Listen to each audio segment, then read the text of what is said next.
following is a presentation of KSL Sports. Hello, Cougar Nation. Handoff middle. First down. Touchdown! And listen to the Cougar Nation. Every Monday night, we break down the Cougars' last game and look ahead to next week. Cougar Nation, brought to you by Central Bank. Here's BYU insider Mitch Harper and Matt Baiamonte on Utah's legacy home of the Cougars, KSL News Radio. BYU went down to one of the happiest places on earth, Orlando, Florida, and they kept the good times rolling with a 37-24 win over the UCF Knights. We'll be breaking down this win and looking ahead to the rivalry game for the next hour here on Cougar Nation. Matt Baiamonte, joined by Mitch Harper, who stayed back in sunny Orlando. How you doing, Mitch? Doing great, Matt. And yes, it's been nice here in Florida. Got some beach action today. I kind of avoided the waters. There's been some areas, it's still impacted with debris from the hurricane, but still beautiful setting here in Florida. And you're right, the vibes for BYU football kind of coincide with this kind of picturesque weather out here in Florida as BYU is just riding high. Number 9 in the AP Top 25 poll, 8-0 on the season. There's nothing that BYU can do that's wrong, and let's dive into this game a little bit more, Matt, because we were both at it here in Florida as we break down the takeaways. Cougar Nation, takeaways. Mitch and Matt analyze BYU's last week of play and what it means for the next week. Let's get to our takeaways, and also don't forget this show is for you, Cougar Nation. 801-575-8255. We'll get to this question momentarily. Would anything less than a playoff appearance be a letdown this season? So we're taking your calls, 801-575-8255. You can text in as well, 57500. Give us your thoughts on that question and also the win against UCF. I'll start things off, Mitch. My first takeaway, this BYU offense, man, they continue to get better, and they're led by their quarterback, Jake Retzloff. His numbers, 16-24, 228, 2 touchdowns. I thought he made great decisions. He's running this offense well. I love that he still continues to look for intermediate to long chunk plays. That intermediate pass to Chase Roberts that led to a touchdown before the half was a really nice throw, a good decision. And for them to outrush UCF is significant. 252 to 181. The run game is coming along. They're really well balanced. Their play action game is nice. I just think this offense continues to get better week after week. Love that poll because BYU is getting better. And I think that's what's so exciting right now about BYU football at the moment is because you just feel like, they still haven't hit their ceiling. There's still this feeling of they've yet to be their finished product, the best perfect performance of the season. Maybe you could argue it was Kansas State, maybe. But I think that, the team that played against Kansas State back in September is an inferior football team than the one that showed up this past weekend in Orlando, and that's a positive sign for BYU because we're now talking about BYU football among some of the great programs and teams in college football, and I think that's where my takeaway number one goes. How on earth was BYU an underdog in this game against a UCF team that was down and out on a 4-game losing streak coming in? They leave the game now, of course, on a 5-game losing streak. They just fired their defensive coordinator earlier today, Ted Roof. UCF fans were down and out. They were selling tickets by the masses, and BYU fans gobbled them up. I was so confused about how BYU was an underdog in that game because when you broke down the film and you watched the games of these two teams, you thought, okay, yeah, BYU had some struggles in one game against Oklahoma State stopping the run where you faced Mike Gundy, a brilliant X's and O's coach, and he had 2 weeks to get ready. He threw his best stuff, and that still wasn't good enough to take down BYU. You can't tell me a one-dimensional UCF team is going to be better than what Mike Gundy threw at BYU. So that always confused me, and that bore itself out because BYU dominated this UCF team. There was a brief moment in the second quarter where the Knights had some momentum, but then BYU slammed the door shut. So people need to start respecting BYU because it's getting old to see that this team's an underdog. Well said, and I think we'll probably touch on that disrespect a little bit more throughout this show. My other takeaway, one of my other takeaways, is I am really impressed at the situational football IQ of this team. I think it's really elite this season, Mitch. They have touchdowns on their opening drives after halves. So to start the first half and to start the second half, the third quarter, they have 9 touchdown drives on 16 of those drives. They were 2 of 2 against UCF. That opening drive ends in the Retzlaff touchdown, and then they start the third quarter after the defense gets a stop. They get a touchdown there as well. I'm really impressed that last minute where they needed to get points to steal back the momentum, check, they did it. When they needed to get points late in the game to make it a 3-score game and absolutely close the door, they did it. I just think the situational IQ, Mitch, it's really solid for this team. They are making plays in critical moments. They're converting fourth downs at a super high clip. That's a critical down. That's a major situational down. These type of successes in key moments in games, they go a long way to determining a win or a loss. And right now, they're acing the test because they're so good situationally. BYU finished with 480 total yards. They only allowed 379 yards to UCF. Most notably, 181 was allowed to UCF on the ground, and that's my takeaway number 2, is that the concerns about BYU's run defense were overblown. And look, even coming out of the UCF game, there's still areas to tighten it up and get better. And I think, again, that's another sign of why there should be reason for excitement about BYU football going forward, is that they can still get better. But last week, the theme of run defense is just suddenly this big glaring issue. Like, BYU faced good running backs this season. DJ Giddens at Kansas State. Yeah, Giddens had some early success on the ground in that first half against BYU, but then he fumbled the football, and he was having struggles against BYU. BYU's defense has a knack for making plays and coming up big. They allowed that 54-yarder to R.J. Harvey in the second quarter.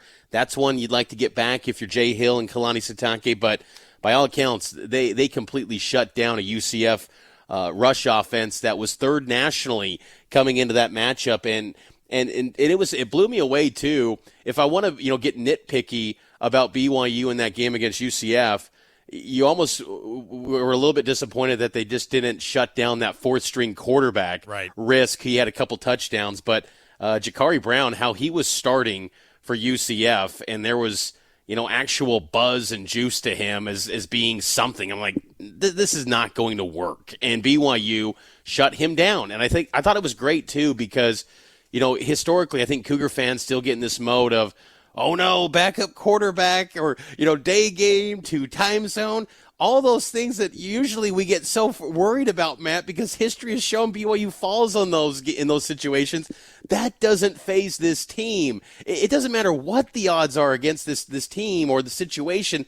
They just don't care. They show up and they play at a high level. You just think, at some point, we just got to admire that this is one of the best BYU football teams maybe ever. I know that's crazy to say still, because considering the low expectations, but this team is emerging as an all-timer in BYU football history. You can make a case through 8 games. It's the best BYU football team, I think, that's ever played. No disrespect to that 84 team, but the best ever? I said through 8 games. The season's not over. Okay. I got you. But through 8 games, look at the resume.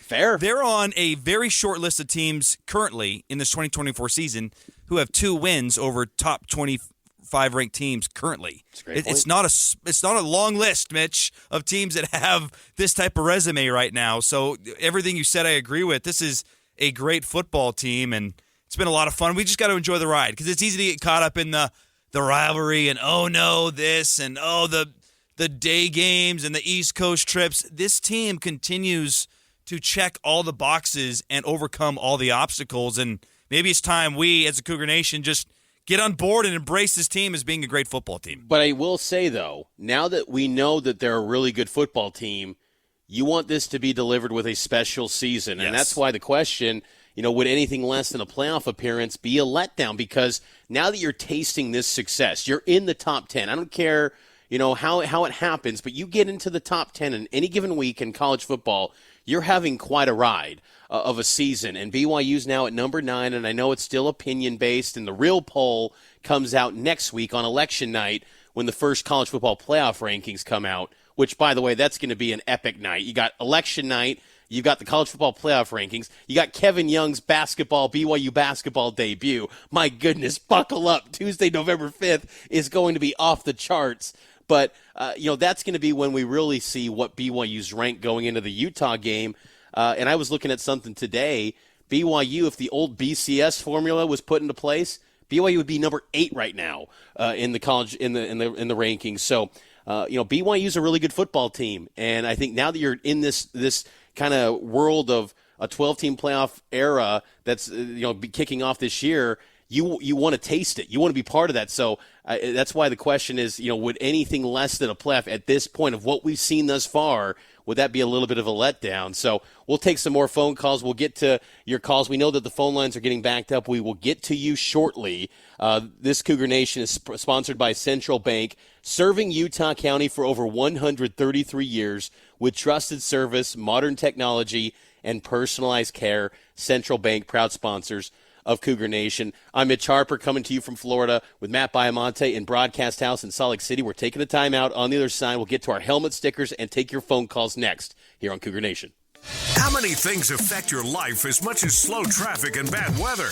Listen tomorrow morning for traffic and weather together every 10 minutes on the 9s on KSL News Radio. Welcome on in to Cougar Nation, sponsored by Central Bank. Mitch Harper, Matt Baiamonte with you every single Monday night, checking in and reviewing the week that was in BYU football and getting the voice of Cougar Nation here on the show. We got a few texts coming in, 57500. Texter 9784 writes, love the fake field goal first down run by Farron. Yes, it was great. Even the Pop-Tarts Bowl, who had representatives at the game, they were on hand to give an award to Farron and Sam Vanderhaar and Riggs, the snapper. But the texter goes on to continue.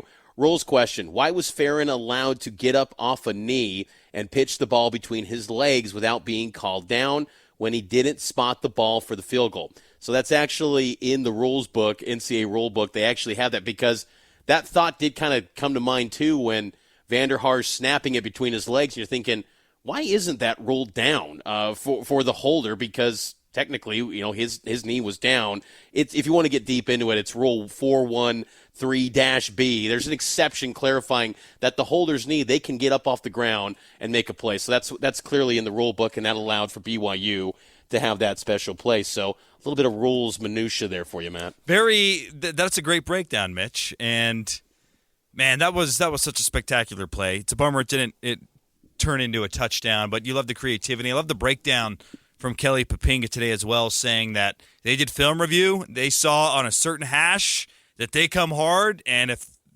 we're going to kick a field goal on that hash, we've got a great chance to run a field goal. So that was excellent preparation by the coaching staff and great execution as well from the players. Let's get to the phone line. 801-575-8255. Let's go all the way down to Payson, Utah. Grant, you want an extension for Kalani Sitake? Well, I think after the 8-0 start, it's only fair, especially a win like that against UCF. I think we were all kind of questioning a little bit. We went back to square one whenever we had the Oklahoma State scare, but then all those questions were put to bed. Total team win. It's kind of a culture versus talent kind of thing we're going to see in the Big 12, and Kalani's kind of shown that they're going to be one of those teams like Kansas State or Iowa State that's going to win with culture, and his formula is just the right formula for BYU to have success in this conference. I think it's beyond time that we start having this conversation and pushing as fans to tell Tom Homo and the athletic administration at BYU to give him his extension. Let's put Kalani Sitake Field at LaVell Stadium. Whoa. Let's get it done. That's fast. Hey, I mean, if he gets to the playoff, I might be on board with that. Whatever he wants. Grant, whatever he wants. Is anything less than a playoff appearance, would it be a disappointment at this point for you? That's a good question. I think, the teams left on the schedule this is the easiest part of the schedule where we thought it was going to be hard. So it is hard to say, being left out. I guess it would depend on how it would look. If we end 10-2 and we're out of the playoffs, then I would be disappointed.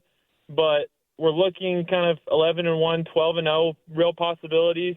But I think it would be disappointing. But at the end of the day, I'm 100% on board. After the season we had last year and this bounce back, he's bound to at least double the the wins we had last year. And I think just he's the right guy for the job, and we just all need to get behind Kalani and give him what he deserves, his extension. He needs to retire a Coug. Let's just make it happen. Thanks for the call, Grant. Good stuff. Kalani is under contract until 2027, but I'm with you. I think that there should be an extension. I would extend him out probably to 2030. Just cap it off at the end of the decade, and because Kalani, he's the type of guy that as the time goes by, and I think you made a good point, Grant, when you talked about talent versus culture, and Kalani's style from maybe X's and O's, and look, he knows a ton about football. Kalani's been all over the map as a player, offensively, defensively. He cut his teeth as a coach under Kyle Whittingham. But the man knows how to build a culture, and I feel like that's at a premium now in college football. And many programs, I bet, would pay a premium to have that, even though he might not have the most decorated coaching tree underneath him. And really, there hasn't been many that have left him and gone on to like these unprecedented heights like Lavelle, his mentor, did. But his ability to build a culture, it's almost like it's NFL-like, where he's just a guy that everyone likes him. Everyone wants to be around him. And there's in this era of NIL, when you can still inspire guys that are getting paid now to want to play hard for someone, a head coach, that's huge. And so it's an interesting thought, but I do agree that there should be a contract extension. I'd lock him in until 2030, make it clear that, hey, Utah might have their future with Morgan Scalley. Well, BYU's got their future with Kalani Sitake. The thing that Kalani deserves a lot of credit for, it's hard to do, and you have to hire the right guys. And we've seen Kalani go through some coordinators to finally find the right recipe. But Kalani, I think, wants to be a CEO role. And a lot of the great coaches in college football, Mitch, that's what they do. Nick Saban was that way. Dabo Swinney, I know that Clemson hasn't had as much success, but he's very much an overseer of the program, and he lets the coordinators work. It's taken time for Kalani to find the right guys. Aaron Roderick, he's having a bounce-back year. Last year, I think myself and many others were quick to criticize because the offense was trending down. It's bounced back, and he deserves credit for that. His development for Jake Retzlaff, he deserves credit for that. And then, of course, the hiring of Jay Hill, that completely changed the program. You want to talk about culture, what Jay Hill has brought was sorely needed because Kalani is very good at the love one another. We're a family. This is a players program. But you got to have someone on the staff, too, that can hold people accountable and drive the whip, so to speak, a little bit. And I think Jay Hill has brought a much-needed toughness defensively. But you got to give credit to Kalani for bringing him in and letting him run his defense and hire his staff. That's a great defensive staff. Every single coach in that defensive staff is a very good power-level coach. And you couldn't always say that about BYU's defensive coaching staff. But now you can. Every single position, Justin Enna, Kelly Papinga, Gennaro Guilford, Jay Hill's the safeties coach. This is a really good defensive staff. And when you look at the staff that's been assembled, it starts with Kalani, and he's done a really nice job of building a great coaching staff. Kalani has turned around the outlook of his program quickly. And, because coming into the year when he was at Big 12 Media Day, I think a lot of national media felt he was on the hot seat. We had a conversation with Tom Holmoe, man, that I kind of thought back to a little bit a couple weeks ago. It was during the first bye week, and he was pretty clear that he wants Kalani Sitake to be the coach and succeed. But there was always that part of me that thought, if it did go south, though, this year, would there have had to have been a tough decision? Clearly, that's not going to be on the table. It's now going to be BYU's got to make sure to take care of him. The tough decisions, how much money?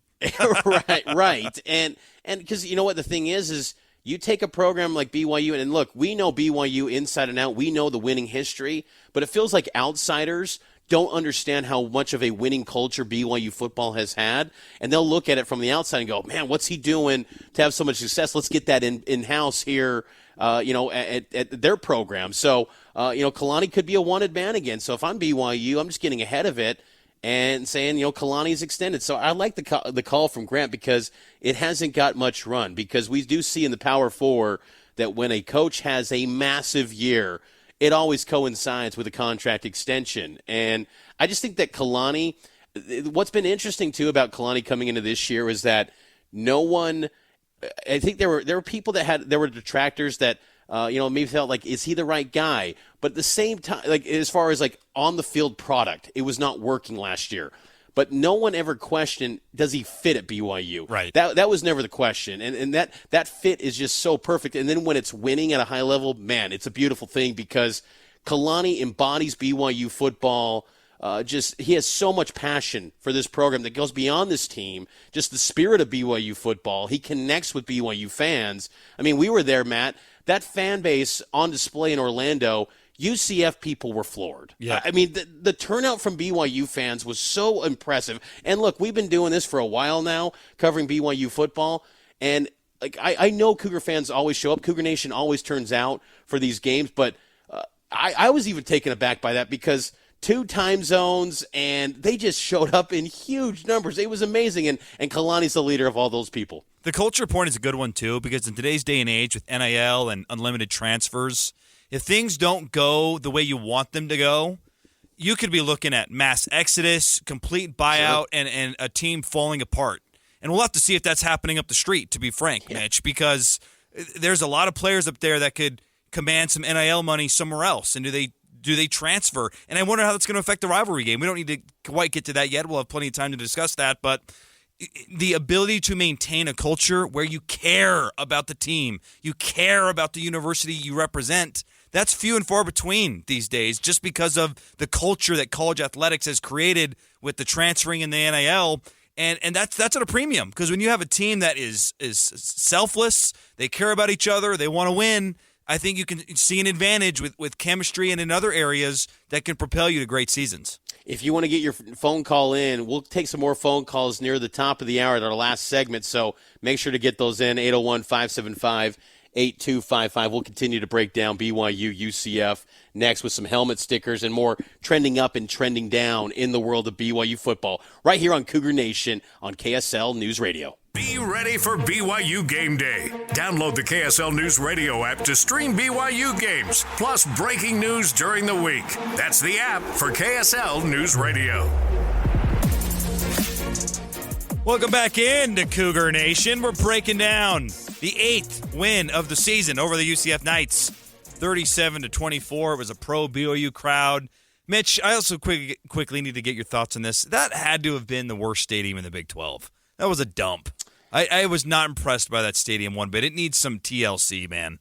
It does. It's a stadium where years ago they needed an on-campus facility, and that's pretty much what it is. It's got the ability, though, to expand with how it's built. But, yeah, it's got to improve, and the accommodations, and I know fans don't care about this, but the accommodations for the media and the post-game, the press conference room are really tight, and you're just thinking, when you have big games, top 25 matchups, if UCF's holding up their end of the bargain, like what does that look like if you're getting national media? And we had, me, you, and a handful of BYU reporters, and we couldn't fit into there with a few cameras and some UCF reporters. So it was a tight squeeze. They got to level that thing up, and hopefully when the Big 12 money starts to roll in for them, they can, pump in more resources. But it is interesting to always think, too, and remind yourself, UCF, when they were starting as a football program, Lavelle Edwards was into year 4 as a head coach. Wow. It's kind of crazy to think their ascent because of, honestly, their area code and where they're located geography-wise. It allows them the chance to move up faster than most places would. But, they're down and out right now, though, with Gus Malzahn, and BYU sure took advantage over the weekend. Let's get to what's trending from the 8th win of the season, where BYU is now ranked 9th nationally. Cougar Nation, trending. What's trending up and what's trending down this football season. All right, Mitch, I'll start things off. Trending up, running back production led by LJ Martin and Hinckley Ropati, back-to-back weeks from LJ, where you're really seeing that high recruiting ranking, that potential that I think we've all have seen. We're now seeing the production follow in line. He's BYU's leading rusher. He's looked fantastic. And I also love that Falau Hinckley Ropati continues to be mixed in as well. It's a nice combination because BYU with Martin, 101 yards, led the team. Ropati right behind him with 83, both of them over 6 yards per carry. They outrushed UCF, which we mentioned earlier. When this team is well-balanced, they are a really good offense. When the season began, I think this is what we all envisioned, but then injuries got in the way and it slowed them down. But they're gaining steam in the running back room, and I love that it's Martin and Ropati leading the way. And I think just to add to that, too, it's great that they're realizing their potential, and you're seeing signs because in the best-case scenario, when we would talk about these guys, it felt like what we're seeing. And, but you never can bank on best-case scenarios playing out, whether it's injuries or just not taking that step forward in development. Those guys are. And, the play that they're showing right now is what we saw in stretches for Hinckley, especially in fall camp, for LJ more so in spring ball, and that's coming together on the field, and it's just great to see that what was materializing behind the scenes in practices are showing up to games. And LJ, I asked Kalani about him, and because I thought it was kind of noteworthy. We were talking about it in the press box. You pointed out, like, where's LJ? And he never went into the medical tent, but he was kind of walking gingerly after his touchdown run. Kalani said it was just a bruise. He's going to be practicing this week. He's fully expected for the Utah game. They hand the reins over to Hinckley, and that's a nice luxury that, to really close the door shut because, UCF was still playing to the final whistle. I mean, even late in the game, they're blowing timeouts to when BYU's in victory formation, which was a little bit annoying, but totally. But yeah, BYU's got that luxury where they've got two running backs who are pretty healthy right now, playing at a high level, and that's great when you get to November, the weather gets colder, as we're going to see, as I'm going to see leaving Florida tomorrow, getting these weather updates during news breaks. But yeah, it's going to get harsher weather, so that means run that football, and you got two guys that are playing with a lot of confidence right now. For me, the trending up for BYU is Jake Retzlaff, and it's easy to point to, but he just continues to do a marvelous job. And I think what's fun to see, too, is he's so comfortable suddenly in this spotlight of being QB1. Like, you and I talked to him last year. It was at the BYU Pro Day, and just there was really no one that was talking to him other than you and I. And we kind of bonded a little bit because – spoiler fans, he is a Laker fan. Don't judge him. Don't judge him. He's still a good guy. But hey, Jake, those Lakers are looking nice to start this year, though. That they are, Matt. But, Jake was just kind of a quiet guy trying to find his own way at this new world of BYU. And what a role reversal it is now compared to then, Matt. And, 16 of 24, 228 yards, 2 touchdowns. Most importantly, 0 INTs. He's just getting better, and he still continues to run the football on a high level. That opening possession, that touchdown run, 29-yarder. Any concerns about BYU maybe laying an egg in this game got put to rest with that tone-setting drive from Jake. So he's clearly trending up heading into the final. And you can sense his comfort in the post game. I thought he had some great commentary. It was kind of interesting in that post game room with us in Orlando. There was some people from the Jewish Journal writing a deep dive piece on Jake and his faith as a practicing Jew, and I thought Jake had a great answer about how, hey, even though this is a Church of Jesus Christ of Latter-day Saints school, it's about positivity, it's about love. You can just sense that he's comfortable, and if you're comfortable with the media to where you can kind of speak freely and speak your mind, what does that say about your comfort as a leader and as a teammate in the locker room? I think Jake's come a long way, Mitch. Well, and to follow up on that reporter from the Jewish Journal, he was showing me down on the sidelines in pregame. I was talking to that reporter, and he had 4. What he said they were 1 of 1. I'd have to check and verify, but they looked legit. These trading cards of Jake Retzlaff, like he's now matriculating into the Prism 1 of 1 cards, and it was kind of cool. There was a card the reporter had of Jake, and it was a bit of his BYU football uniform. I believe it was from the K-State game, so it was kind of cool to see that. But he's clearly making inroads, and more than we could realize. His reach beyond the college football world, Jake Retzlaff is with his play right now. What do you got for trending down, Mitch? For me, trending down, this is getting nitpicky. I mean, because I don't feel I want to be that that tough Big J journo that's just like, oh, you got to be like, perfect. You're not doing this and that. But like, that was a great win. So if I want to get nitpicky, it's the second and third team defense just allowing UCF to make the score look a little closer than it actually was.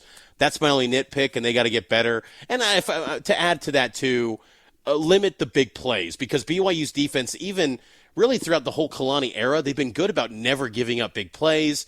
I didn't like seeing R.J. Harvey have that big one for 54 yards that then turned into one of their touchdowns. That was really quick, too quick, in fact. So tighten up that. But, yeah, second and third team defense, I thought that was a little bit disappointing how they kept giving up these touchdowns late. Like, hey, take care of business so this looks like a complete blowout. For me, trending down is national respect, and you might be wondering, why are you saying that? You just got bumped 2 spots to number 9, but we saw the kick time today for the Utah game in 2 weeks. It's Big 12 after dark. The whole East Coast isn't going to see it. And I had a lot of people in my mentions saying, oh, Utah's not holding up their end of the bargain, which is fair, but here's the thing. There's a lot of teams that get that ABC time slot in the day where they don't play another ranked team. We're seeing it this week, Mitch, where Florida and Georgia, and I know that's a rivalry game, but Florida's not any good. And they get the ABC slot. And then the week after, Florida gets it again when they go to Texas. It's like Texas is getting the respect. Georgia's getting the respect. Notre Dame always gets the respect. But the Big 12 teams don't get any respect, Mitch. And it's really making me mad. Iowa State drops, even though they're in a bye week. Kansas State drops after a win. This isn't a group of 5 league. This is a power league, and there's some really good football in this conference, and it's frustrating, one, that BYU is number 9, because they should be ahead of Notre Dame. They don't have a loss at home to NIU, so that's ridiculous. And then for the scheduling to not go their way in the rivalry game, the ABC slot, Mitch, it doesn't always have to be a top-ranked matchup. A lot of the times, as I just told you, with Georgia and Texas, they're highlighting one of the best teams in the country, even though their opponent is subpar. And that's what's happening in 2 weeks. Utah's subpar. They're not a great football team, but BYU's having a special season, and they deserve better than 8-15 in the rivalry game. It's frustrating, man, that the Big 12 is getting slept on by all these national pundits. There's people voting BYU AP pollsters 13th. They're undefeated. They have 2 top 25 wins. It's sickening. It's so frustrating, Mitch. Well, it's tough, too, in this situation where ESPN's got the first pick, and ESPN has made it clear to everyone that they're going to prioritize the SEC no matter what, because they're paying billions for that league, and everything else is kind of an afterthought. And the fact that it didn't slip through ESPN and then swing over to Fox, it created Big 12 After Dark. So they want to maximize the ratings because, ESPN, to their credit, they're getting huge numbers with the SEC on ABC. They want to continue that momentum, and they didn't want to relinquish a rivalry game because no matter what date it's played on, November 9th, November 30th, whatever it is, September 1st, you're always going to get interest and hype around BYU Utah, so they didn't part ways with it because there would have been opportunities for Fox to maybe throw it down on Big Noon Kickoff, maybe that 2 p.m. slot like the Arizona game, but ESPN's got the first pick, and yes, it was a bummer because along with BYU's success, you then put this rivalry on a November 9th date. If it was just going to be 8-15 no matter what, throw it at the final week of the season, what we were going used to all those years where it was always 8-15 at night. The thought I interpreted from the Big 12 to reimagine these rivalries was to give BYU Utah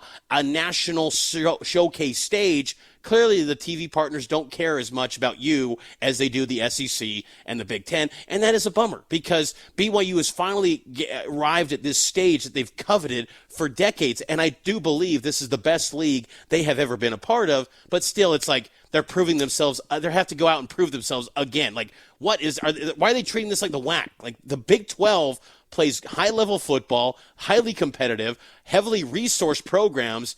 Why is there no respect? Oh, are we just doing these hypothetical, well, their recruiting rankings are higher, so this is naturally a better team on a neutral field. Like, stop that. Yep. Like, watch these games. BYU plays at a high level of football. Give them some respect. Same with Iowa State, too. I love that point because, like, oh, we'll give BYU the 9th spot, but we're going to, diminish the other Big 12 team in Iowa State. Like, no, Iowa State's a good football team, too. All right, let's take a break. This show is brought to you by Central Bank, serving Utah County for 133 years. with trusted service, modern technology, and personalized care. Back with the final segment up next. We're taking your calls. Cougar fans, use this radio station tomorrow morning for important news updates. Listen to Utah's most important radio station tomorrow morning from 5 to 9 on KSL News Radio. Cougar Nation, get your phone calls in right now. This is the last segment to sound off and share your excitement, or I guess you could have concerns, maybe. I don't know how. 801-575-8255. 801-575-8255. This is the last segment to call in to be part of Cougar Nation tonight. Mitch Harper, Matt Baiamonte with you. I'm coming to you from Florida. Yes, I extended my stay. I Good for you, man. Good for you. I couldn't get enough of the sunshine. It was spectacular. The weather was elite. Gosh, it was fantastic. It's been wonderful here. And then you're holding it down at Broadcast House. It's not the weather's not as elite here in Salt Lake City, Mitch. You know who is elite is our sponsors. Cougar Nation, sponsored by Central Bank, always proud sponsor here of Cougar Nation. Again, 801-575-8255. I'm still fired up, Mitch. I'm still fired up. What's got you fired up? This disrespect, number 9. I just, day. I love to listen to national podcasts when I expect BYU to be in there, breaking down the week, talking about the teams that are heading towards the championship game berth. And today on the College Game Day podcast, and that's a big deal because that's Pete Thamel. That's the host of College Game Day, Reese Davis. That's a significant podcast in the college football world. They're like, let's go to the Big 12, and BYU's 8-0. That's great. Iowa State 8-0. But Colorado, we got to talk about the Buffaloes. And they go on for a good 10 minutes about Colorado. Those bums have lost 2 games. Colorado's only getting to the Big 12 championship game if they get help. And yet all we hear about is the committee going to make entrance for Coach Prime? How about you win your football games? Then you can. It's just, this sport is so infuriating at times because it is so hyper-focused on the brands and the spectacle and the TV and the sexy matchups. And too often we're putting teams who have earned their way by their play to have a bigger spotlight and a bigger stage, and they just get thrown aside because they're not in the SEC or they don't have Deion Sanders as their coach. And it's really frustrating. Like, it feels like 2020 a little bit, where they're putting together this great year, and it's always BYU, but BYU is nice, but can they do this? Can they do that? And it's like, they're in the Big 12 now. They've got top 25 wins against Kansas State, who was a lot of people's freaking preseason favorites, Mitch. And they have SMU, could very well win the ACC, and it just gets tossed aside like it's another independent season. It's really ridiculous. It is frustrating. I will say this, though, Matt. Maybe I'm just naive, but I will say I believe that the playoff committee is going to surprise us. I think BYU could be a little bit higher. Mitch. Please be right.